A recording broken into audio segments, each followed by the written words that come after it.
خواہش ہونا بری چیز نہیں ہے، لیکن خواہش کو خدا کی مرضی کی جب اگینسٹ پورا کرنے کی کوشش کریں، جب غلط اینگل میں، غلط ڈائریکشن میں خواہش کو پورا کریں، تو پھر وہ گناہ کا پہلا مرحلہ بن جاتی ہے۔ گناہ کا پہلا مرحلہ ہے خواہش۔ پھر کیا ہوتا ہے؟ ہم نے پہلے باب کی 14-15 آیت پڑھی تھی، میں دوبارہ پڑھوں گا۔ ہر شخص اپنی خواہشوں میں کھینچ کر پھنس کر آزمایا جاتا ہے، اور آگے 15 ہے، پھر خواہش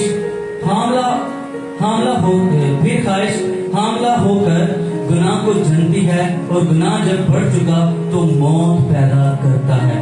ہر شخص اپنی خواہش کی وجہ سے خواہش میں پھنس کر آزمایا جاتا ہے۔ گناہ کا پہلا مرحلہ ہے خواہش کرنا۔ دوسرے نمبر پہ اس خواہش میں پھنس جانا، دوسرا سٹیپ ہے اس خواہش میں پھنس جانا۔ آپ دیکھیں آدم کے جب پہلے خواہش پیدا دیکھتا ہے، خواہش پیدا ہوتی ہے، پھر اس کا دل للچاتا ہے، پھر اس خواہش میں وہ پھنس جاتا ہے۔ ادھر جو پھنسنے کے لیے جو ورڈ استعمال ہوا ہے، جیسے ہم چوہا پکڑنے کے لیے وہ کڑکی لگاتے ہیں، کسی کو یا شکاری جو ایسے کسی اپنے شکار کو پکڑنے کے لیے جو لگاتا ہے، ایسے شکاری کو پکڑنے کے لیے وہ ورڈ استعمال ہوا ہے، پھنسنا، پھنسانے کے لیے جو شکاری استعمال کرتا ہے۔ اس طرح ہم اپنی خواہش میں پھنستے ہیں۔ پہلا سٹیپ ہم خواہش کرتے ہیں، دوسرا سٹیپ یہ ہے گناہ کا کہ ہم اس خواہش میں پھنس جاتے ہیں۔ تیسرے نمبر پہ جو تیسرا سٹیپ ہے وہ یہ ہے کہ جو ہماری خواہش ہے وہ حاملہ ہوتی ہے، ہماری خواہش حاملہ ہوتی ہے، ہماری خواہش حاملہ ہوتی ہے۔ اب دیکھیں، آپ ایک چیز نوٹس کریں گے، جو یعقوب ہے وہ جو اینیمل ٹرمز ہیں وہ استعمال کر رہے ہیں۔ ان دونوں آیات میں جو یعقوب ہے وہ اینیمل ٹرمز استعمال کر رہا ہے، اس کے جانوروں کے لیے جو اصطلاح استعمال کی جاتی ہے، پر یعقوب وہ اصطلاح استعمال کر رہا ہے۔ اس کے پیچھے ریزن بتا کیا ہے؟ ایکچولی وہ بتانا چاہ رہا ہے کہ جب انسان صرف اپنی خواہش کو پورا کرتا ہے، صرف اس کا مقصد اس کی خود کی خواہش ہو، جب اس کی خود غرضی ہو، تو وہ جب اس خواہش کو پورا کرنا شروع کر دیتا ہے، اس خواہش کے پیچھے بھاگتا ہے اس خواہش کو پورا کرنے کے لیے، تو اس کا لیول جانوروں کے لیول پہ آ جاتا ہے، وہ جانوروں کی طرح سوچنا شروع کر دیتا ہے۔ کوئی بھی انسان جو صرف اپنے بارے میں سوچتا ہے، صرف اپنی خواہش کو خدا کی مرضی کے خلاف پورا کرنے کی کوشش کرتا ہے، تو وہ جانوروں سے بڑھ کے نہیں ہوتا، وہ جانوروں کے لیول پہ آ جاتا ہے۔ یعقوب کہتا ہے پہلے انسان خواہش کرتا ہے، پھر اس خواہش میں پھنس جاتا ہے، پھر وہ جو خواہش ہے وہ حاملہ ہوتی ہے، اور پھر کس کو جلتی ہے؟ گناہ کو۔ کس کو جلتی ہے؟ گناہ کو جلتی ہے۔ گناہ کے لیے حاملہ کا ورڈ استعمال ہے، گناہ کو جلتی ہے۔ اور چوتھا سٹیپ ہے کہ موت، ڈیتھ، پھر ڈیتھ ہوتی ہے۔ پہلا خواہش کرنا، پھر اس خواہش میں پھنس جانا، پھر ڈیسیژن لیتے ہیں، جب وہ خواہش حاملہ ہوتی ہے ڈیسیژن لیتے ہیں، فیصلہ لیتے ہیں، اور چوتھے نمبر پہ ڈیتھ ہوتی ہے۔ ہمیں جب سٹارٹ میں جو گناہ بڑا اچھا لگتا ہے، جب شروع میں گناہ ہوتا ہے تو گناہ ہمیں بڑا اچھا لگتا ہے، جیسے شیر کا بچہ چھوٹا سا بڑا خوبصورت لگے، لیکن وہ بھی بچہ بڑا ہو کے ہمیں کھا جاتا ہے۔ گناہ سٹارٹنگ میں بہت ہمیں اچھا لگتا ہے، لیکن وہی گناہ آگے جا کے اس کا نتیجہ موت نکلتی ہے۔ کیونکہ موت کئیوں کی زندگی میں روحانی موت، جیسے آدم حوا نے نافرمانی کی، گناہ کی، لیکن وہ روحانی طور پہ مرے تھے، لیکن عقل کی زندگی میں وہ فزیکلی بھی اور اسپرچولی دونوں طرح سے عقل مرا تھا۔ گناہ ایک دم سے نہیں آتا۔ عقل نے پہلے اس نفیس چادر کو، سونے چاندی کی اینٹ کو دیکھا، اس کے اندر خواہش پیدا ہوئی، جب خواہش پیدا ہوئی تو اس خواہش کے اندر پھنس گیا، جب اس خواہش کے اندر پھنس گیا تو وہ خواہش حاملہ ہوئی، پھر اس نے ڈیسیژن لیا کہ میں اسے چرا لیتا ہوں، جب چرا لیا تو وہ سنسار ہوا، وہ مارا گیا اور اپنی پوری قوم کے لیے شکست اور زوال کا سبب ہے۔ پہلا پوائنٹ ہم نے سیکھا، چھوٹی سے چھوٹی نافرمانی ہمارے لیے بڑی مشکلات کا سبب ہے۔ دوسرے نمبر پہ ہم نے سیکھا کہ گناہ ایک دم سے ہماری زندگی میں نہیں آ جاتا، اس کے کچھ سٹیپس ہیں، کچھ مراحل ہیں، ان کے بعد گناہ ہماری زندگی میں قبضہ کرتا ہے اور ہمیں موت دیتا ہے۔ اب تیسرا جو لیسن ہے کہ جو ہر دعا ہے، تیسرا جو سبق سیکھنے والے ہیں، جو ہر دعا ہے، ہر ایک دعا وہ اصل دعا نہیں ہوتی۔ ہماری ہر ایک دعا وہ اصل دعا نہیں ہوتی. اب دیکھیں اب ہوتا کیا ہے، جب وہ لوگ مار کھاتے ہیں، جب وہ لوگ قوم بنی اسرائیل مار کھاتی ہے آئی کے لوگوں سے اور ان کے 36 لوگ مر جاتے ہیں، تو جب واپس آتے ہیں تو یشوع اور جو بزرگ ہیں اس قوم کے بزرگ ہیں وہ اپنے کپڑے پھاڑتے ہیں، اپنے کپڑے پھاڑتے ہیں اور خداوند جو عہد کا صندوق ہے اس کے آگے اونڈے منہ شام تک اونڈے منہ پڑے رہتے ہیں، اپنے کپڑے پھاڑتے ہیں، دعا کرتے ہیں. اب دیکھیں جیسے ہی ان کی زندگی میں شکست آئی انہوں نے دعا کرنا شروع کر دی، خدا کے آگے انہوں نے اپنا آپ گرایا، وہ دعا کرنا شروع کر دی. میری طرف دھیان رکھیں، دعا کرنی انہوں نے شروع کر دی. اب جب انہوں نے دعا کرنی شروع کر دی، جب انہوں نے دعا کرنی شروع کر دی تو خدا ان سے پوچھتا ہے کہ تم ایسے اونڈے منہ کیوں پڑے. اب دیکھیں کہ جب ان کی زندگی میں شکست آئی، جب انہوں نے مار کھائی آئی کے لوگوں سے، ساتھ ہی یشوع اور قوم کے بزرگ ایسے خدا کے آگے اونڈے منہ گر پڑے، عہد کے صندوق کے آگے اونڈے منہ گر پڑے اور اپنے سر پر انہوں نے خاک ڈالی، اپنے سر پر خاک ڈالی اور انہوں نے دعا کرنا شروع کر دی. سو میرا پوائنٹ ہے کہ ہر دعا اصل دعا نہیں ہوتی. اب وہ دعا کر رہے ہیں لیکن آئی وش کہ یشوع پہلے دعا کرتا. یشوع کی دعا کو اپریشیٹ کرتے ہیں لیکن آئی وش کہ یشوع جو آئی کے ساتھ جو جنگ لڑنے جا رہے تھے اس سے پہلے دعا کرتا، شاید وہ نہ آتے، شاید وہ پہلے دعا کرتا تو خدا بتا دیتا کہ میں تم سے ناراض ہوں، تمہاری یہ نافرمانی. آپ دیکھیں یرو کے ساتھ جب وہ دعا جنگ لڑنے جا رہے تھے نا تو ادھر ریکارڈ ملتا ہے کہ پہلے انہوں نے دعا کی، پہلے پوری قوم میں یشوع نے دعا کی. لیکن جب آئی کے ساتھ ساتویں باب میں جنگ لڑنے کو جا رہے ہیں تو ہمیں بالکل بھی بائبل میں ریکارڈ نہیں ملتا کہ انہوں نے پہلے دعا کی. انہوں نے سوچا کہ یہ دو ادھر تھوڑے لوگ ہیں، ہمیں دعا کی ضرورت نہیں ہے، ہم ایسے ہی لڑائیں گے. شاید وہ یشوع پہلے دعا کر لیتا تو 36 لوگ بچ جاتے، یہ قوم شکست سے بچ جاتی، ان کی زندگی میں یہ زوال نہ تھا. اکن کو تو جو سزا ملی تھی وہ ملنی تھی لیکن قوم اس بربادی سے بچ جاتی. سو انہوں نے دعا انہوں نے کی لیکن خدا کیا کہتا ہے جب وہ دعا کر رہے ہیں عہد کے صندوق کے آگے اونڈے منہ پڑے ہیں. آپ کو سمجھ آ رہی میں جو بات بتا رہا ہوں، سمجھ آ رہی سب کو؟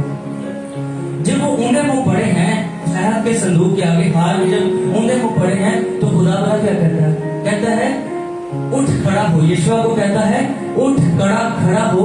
تو اونڈے منہ کیوں ایسے پڑا ہے؟ خدا کہتا ہے اٹھ کھڑا ہو. اس کے پیچھے آپ کو وجہ پتا کیا ہے؟ اس کے پیچھے وجہ یہ ہے کہ تب دعا کا ٹائم نہیں تھا، پریئر میٹنگ کا ٹائم نہیں تھا، تب ورکنگ کا ٹائم تھا، تب کام کرنے کا ٹائم تھا. دیکھیں خدا کے آگے جھکنا بھی ضروری ہے لیکن اپنے قدموں پہ ورکنگ کرنا بھی ضروری ہے. سو خدا یشوع کو کہتا ہے اٹھ کھڑا ہو، لوگوں کو پاک کر اور لوگوں کو کہہ کہ اپنے آپ کو کل کے لیے پاک کر. اپنے لوگوں کو کہے کہ اپنے آپ کو کل کے لیے پاک کرو. ہم دعا کرنا ایک بڑی اچھی چیز ہے، دعا کرنا ایک اچھی چیز ہے، دعا کرنا ایک اچھی چیز ہے، بڑی ضروری چیز ہے. دعا کرنا اچھا ہے، ضروری ہے، لیکن ہر دعا اصل دعا نہیں ہوتی. زیادہ تر دعا بنا کیوں کی جاتی ہے؟ اپنی سستی اور اپنی نافرمانی کو کور کرنے کے لیے دعا کی جاتی ہے. اپنی سستی، کاہلی، ناکامی کو، نااہلی کو اور اپنی نافرمانی کو کور کرنے کے لیے دعا کی جاتی ہے. اب دیکھیں وہ بچہ جو جس نے سارا سال پڑھا نہیں ہے، جو بچہ سارا سال اس نے اسٹڈی نہیں کی اور رات کو بھی موویز دیکھ رہا ہے اور صبح اٹھ کے دعا کرنا شروع کر دیا پیپر سے 2 گھنٹے پہلے، تو وہ کیا کر رہا ہے؟ کیا اس کی دعا میں خالص پن ہے، اصلیت ہے؟ وہ دعا نہیں کر رہا، وہ اپنی اس غلطی کو، اس نافرمانی کو، اس ٹائم ویسٹیج کو کور کر رہے ہیں. بتیرے لوگ ہیں جو صرف اس طرح دعا اس لیے کرتے ہیں اپنی غلطی، اپنی نافرمانی کو، اپنی شکست کو کور کر رہے ہوتے ہیں. اور یشوع اس کی قوم بھی یہی کام کر رہی ہوتی ہے. خدا کہتے ہیں کہ تم دعا نہ کرو، اٹھ کے لوگوں کو پاک کرو، اٹھ کر لوگوں کو پاک کرو. اب دیکھیں ایک خدا کے قدم بڑی کمال کی بات کہتے ہیں Action without prayer is atheism, but prayer without action is presumption. اب دیکھیں دعا کے بغیر جو ہم کام کرتے ہیں, کسی کام کا آغاز کرتے ہیں, کسی چیز کا انیشیٹ لیتے ہیں, تو اس میں جب ہم دعا نہیں کرتے تو وہ بے دینی کا اظہار ہے, جیسے کوئی خدا نہیں. لیکن ہم کسی کام کو محنت کیے بغیر ہم دعا کرتے ہیں اور دعا کے بعد بھی ہم ورکنگ نہیں کرتے اس کام کے لیے, تو وہ صرف ایک مفروضہ ہے. وہ صرف یہی ہے کہ میں نے محنت تو کی نہیں ہے, سارا سال پڑھا تو نہیں ہے, دعا کرتے ہیں شاید میں پاس ہو جاؤں. وہ صرف ایک مفروضہ ہے. خدا کے عظیم خادم کہتے ہیں, ڈاکٹر نعیم ارشاد کہتے ہیں, جس چیز کے لیے آپ دعا کرتے ہیں, جس کام کے لیے جو آپ بلیسنگ لینا چاہ رہے ہیں, جیسے آپ گاڑی یا گھر یا روحانی نعمتیں لینا چاہ رہے ہیں, ان کے لیے کوالیفائی لازمی کریں. صرف دعا پہ نہ چھوڑ دیں اس چیز کو, صرف دعا پہ ڈیپینڈ نہ کریں, اس چیز کے لیے ورکنگ بھی لازمی کریں. دعا کے ساتھ آپ کی محنت, آپ کی لگن, آپ کی جو اس کام کے لیے جو آپ کی ریزسٹنس ہے, وہ جو پیشن ہونا بہت ضروری ہے. جب آپ محنت کریں گے, دعا کریں گے, پھر اس کام میں خدا کی خاص برکت ہوگی. صرف دعا پہ رلائی نہیں کرنا, اپنی شکست, اپنی نافرمانی کو کور کرنے کے لیے دعا کرنے کی ضرورت نہیں. دوسرے نمبر پہ ایک اور بات, ہر دعا اصل اس لیے بھی نہیں ہوتی. جب ہم دعا کرتے ہیں تو ہمارے ذہن میں یہ ہے کہ ہم خدا کو اپنی مشکلات بتاتے ہیں. خدا دیکھ میری زندگی میں یہ بھی مشکلات ہیں, یہ بھی پریشانی ہے, یہ بھی مشکلات ہے, یہ سارا کچھ ہے. آپ کو پتہ لگتا ہے کہ جب ہم دعا کرتے ہیں تب خدا کو بتاتے ہیں اپنی مشکلات, اپنے سینیریو کے بارے میں, سرکمسٹینسز کے بارے میں نہیں. خدا آلریڈی جانتا ہے ہم کن کن حالات میں ہیں, ہمیں کن کن چیز کی ضرورت ہے, ہم کن کن مشکلات میں ہیں, کیونکہ خدا سب جانتا ہے. ہم نے اس کے بارے میں سیکھا ہے, خدا سب جانتا ہے. ایکچولی جب ہم دعا کرتے ہیں تو دعا ہم خدا کو بتاتے نہیں ہیں, ہم خدا کو انفارم نہیں کرتے, بلکہ ہم خدا کو انوائٹ کرتے ہیں کہ ہماری زندگی میں وہ رول کرے, ہماری زندگی میں ہمیں خدا تنبیہ کرے کہ ہم اس کام کرنے سے پہلے دعا کریں کہ خداوندا یہ کام کس طرح کرنا ہے, اس کام میں تو کنٹرول لے, تیرا پاک روح اس کام میں مجھے آگے بڑھنے کی توفیق عطا فرمائے. جب کام کر لیا, جب نقصان اٹھایا, پھر خدا کے سامنے آ گئے, خداوند ایک میں مشکلات ہوں, پھر وہ اصل دعا نہیں, ہم اپنی غلطی نافرمانی کو ہم کور کریں. پہلے دعا کریں اور خدا سے پوچھیں کیا اس کام میں خدا کی مرضی ہے یا نہیں ہے. دیکھیں یشوع اور اس کی ساری قوم خدا کے آگے دعا کر رہی ہے, لیکن خدا کہتا ہے دعا نہیں کرو. کھڑے, میں آپ کی دعا اپریشیٹ کرتا ہوں, اچھی بات ہے تم دعا کرے ہو, لیکن اٹھ کھڑا ہو, ورکنگ کر, لوگوں کو پا کر, اور لوگوں کو کہہ کہ اپنے آپ کو کل کے لیے تیار کرو, پاک کرو. کیوں پاک کرو؟ کیونکہ ان کے سب کے اندر ایک گناہ تھا. اس قوم کے اندر خدا کہتا ہے قوم بنی اسرائیل کے اندر جو میری مخصوص کی ہوئی چیزیں ہیں وہ پڑی ہوئی ہیں, ان چیزوں کو قوم میں سے نکالو, اپنے آپ میں سے نکالو, پھر تم پاک ہوگے.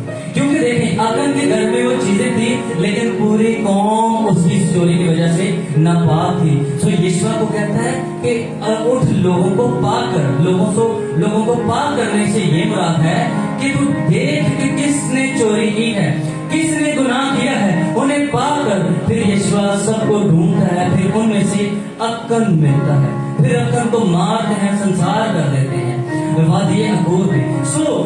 خدا کہتا ہے دعا نہیں کرو, لوگوں کو پاک کرو. اٹھ, لوگوں کو پاک کر, اور لوگوں کو کہے کہ اپنے آپ کو کل کے لیے پاک کرو. کل کیا ہونا تھا؟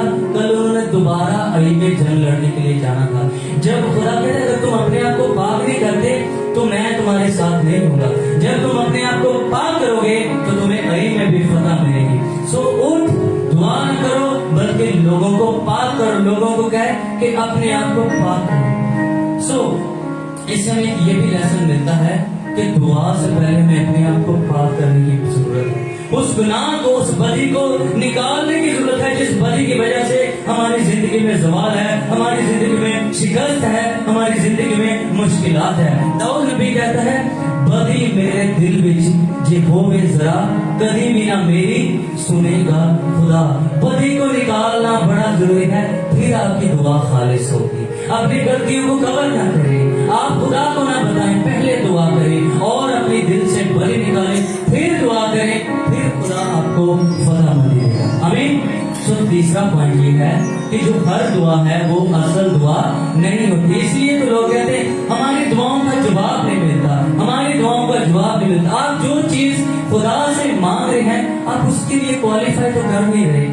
آپ مانگ رہے ہیں خدا میری فصل ہوئے آئے، تو بک کھول کے دیکھیں گے وہ کس طرح آئے گی، وہ کس طرح آئے گی۔ محنت کرنے کی ضرورت ہے، اپنی غلطیوں کو کور نہیں کرنا بلکہ دعا کے ساتھ محنت کرنے کی ضرورت ہے۔ اور اگر پھر بھی نہیں دعا سنی جا رہی تو دیکھیں کہ آپ کے اندر کوئی ایسی بدی نہیں، کوئی ایسا گناہ نہیں جس کی وجہ سے آپ شکست کھاتے جا رہے ہیں، کیونکہ خدا کہتا ہے اٹھ لوگوں کو پاک کر، لوگوں کو کہے اپنے آپ کو کل کے لیے پاک کریں۔ اور آخری پوائنٹ وہ یہ ہے کہ کوئی بھی ہماری شکست وہ ہمیشہ کے لیے نہیں ہے، ہماری شکست، کوئی بھی ہماری شکست وہ ہماری ہمیشہ کے لیے ہماری شکست نہیں رہتی۔ آپ کو پتہ ہے جب اکن پکڑا جاتا ہے تو اکن کو ایک وادی میں پتھروں کے ساتھ سنسار کیا جاتا ہے اور اس وادی کا نام اکور رکھا جاتا ہے۔ اکن اکور بڑے آپس میں نام ملتے ہیں، اکن اکور۔ عبرانی میں وادی اکور کا مطلب بھی پریشانی ہے اور اکن کے نام کا بھی مطلب پریشانی ہے، کیونکہ اس نے پریشانی کا سبب ٹھہرا، اسی لیے اس وادی میں اسے دفن کیا گیا، ان پتھروں کے نیچے اسے دفن کیا گیا، ان سے پتھر مار مار کے پتھروں کا ڈھیر بنا دیا گیا اور آج بھی وہ ڈھیر ادھر ادھر موجود ہے۔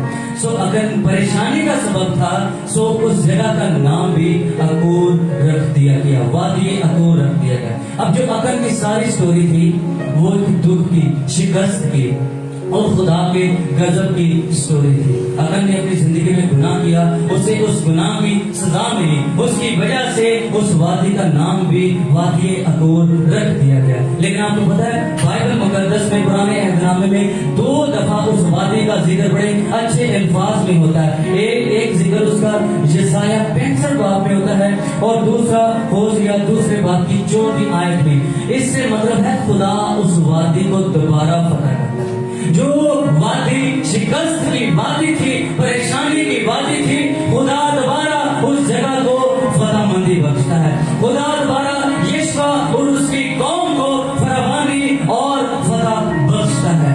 دیکھیں ہمارا کوئی بھی گناہ ہمیشہ ہمارے لیے شکست کا باعث نہیں رہ سکتی۔ جیسے ہی انہوں نے اپنی زندگی میں سے گناہ نکالا تو وہی گناہ ان کی بعد میں فتح مندی بن گئی، جو ان کی کمزوریاں تھیں ان کی فتح بندی بن گئی اور آگے کو وہ زیادہ محتاط ہو گئی کہ ہم نے خدا کی نافرمانی نہیں کرنی۔ عزیزو اس بات کے ساتھ ختم کروں گا، آج ہم سب کی زندگی میں کوئی نہ کوئی مشکل پریشانی لازمی ہے، ہم لازمی کسی نہ کسی مشکل میں ضرور پھنسے۔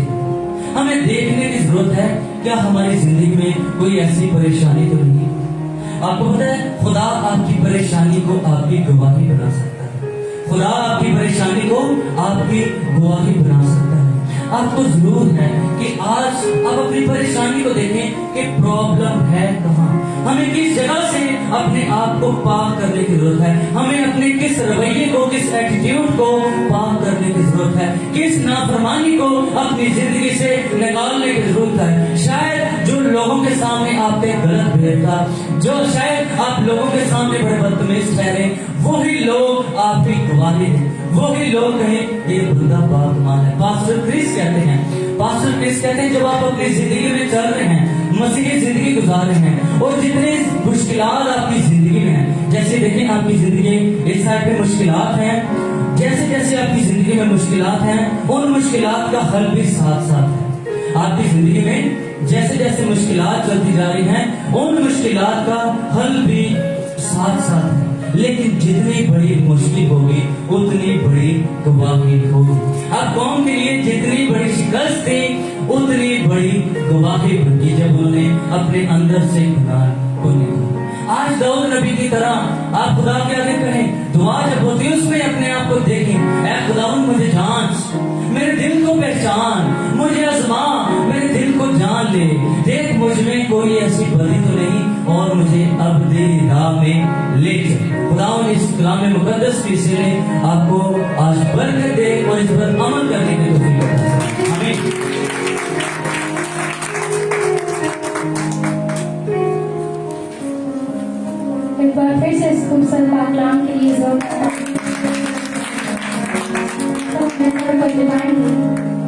اور زندہ پاکلام کے لیے اتنے خوبصورت پاکلام کی کلام کی شکر گزاری کریں گے. ہمارے درمیان باجی لبنا ہے، وہ کلام کی شکر گزاری میں ہماری رہنمائی کریں گے. ہم سب اپنے سروں کو جھکائیں گے اور دعا کریں گے. ہلیلویا.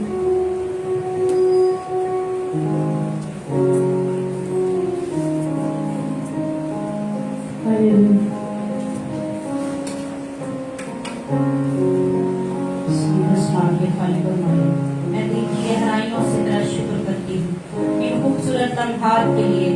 خدا جو تو نے ہمیں خوبصورت لمحات دیے ہیں کہ ہم تیری شکر گزاری کر سکیں.